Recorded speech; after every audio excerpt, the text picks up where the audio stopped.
Now that we've established the premise and necessity for government, how do we construct principles for a strong and healthy body? For this example, we will revisit the analogy of the corn, humble yet resourceful. The term body refers to the system of individual parts that work together to create more strength and stability for the whole than any one piece can for itself. In order to have a body, there are specific roles each part must play in order to maintain its integrity. The roots must provide growth and security, the stalk creates strength and stability, and the kernels create reproduction and sustainability. The kernels know that neither one can be too big without risking the security of another or violating their right to life. At the same time, they recognize they need each other to produce anything of quality. They know that each one has the potential to be its own stalk to provide security and stability for others. They know that although each may appear different, they provide the same innate value. Despite the potential that kernels have on their own, without water or sun, they may as well be dead. Corn has no means of producing the means for its own growth, survival, or existence. That means you become a parasite or a mutualist. If one is a parasite, then they feed off an indirect source out of convenience, but lack quality and substance. If one is a mutualist, it means they must accept that there is a better source of nutrients outside of themselves that doesn't involve violating the rights of others. It's the understanding that by combining our resources and strengths as individuals, we may secure freedoms and rights for the whole while maximizing capability and efficiency at the cost of absolute individual freedom and choice. This may seem to contradict the traditional argument that government is to secure rights without infringing upon free will and independence, as most would assume and presumptively prefer. However, we have already established the basis that we automatically restrict our freedoms and choices when we integrate ourselves into groups or systems. A restriction of personal choice is not forfeiting free will altogether. An obligation of responsibility isn't simply a limitation of freedom. When you agree to the benefits of a system, you accept the limitations of said agreement. If you violate the rules of that system, or become the parasite that takes and never gives, or that causes damage while expecting protection, your rights and benefits within it are forfeited.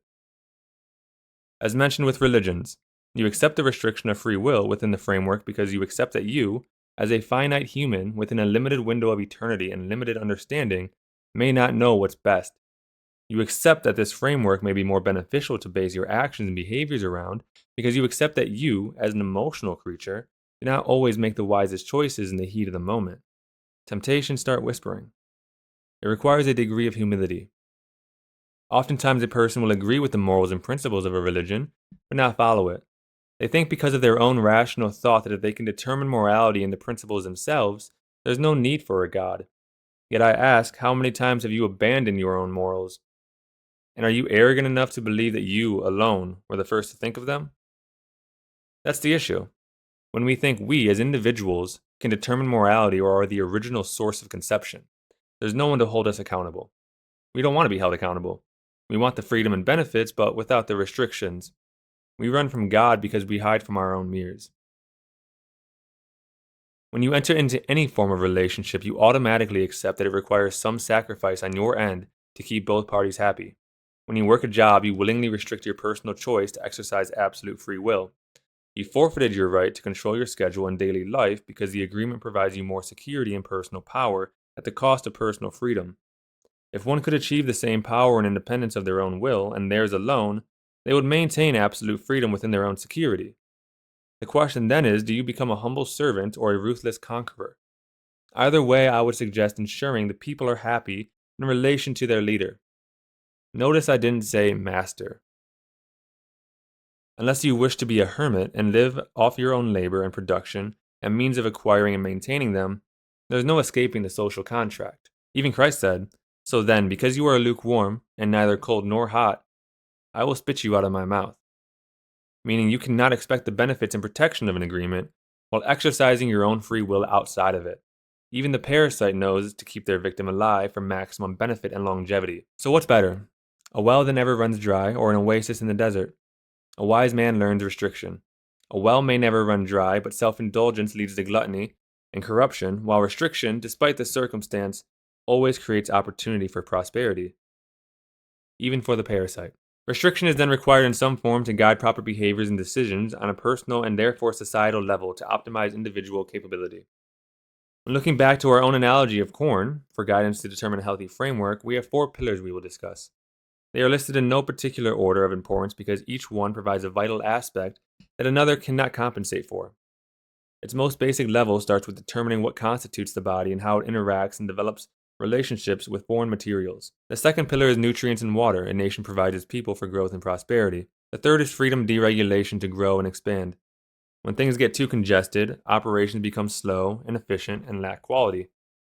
The fourth and final pillar, that seems to have been neglected in our generation, though, yet it is the most vital: morality and education, the map and compass that guides the thoughts and actions of an individual.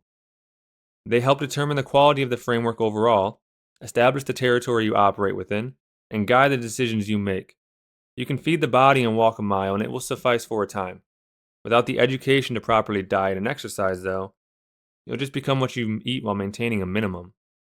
Intellectual stimulation and education, in accordance with morality, are then vital to create stronger processing capacities, dynamic perspectives, and social harmony.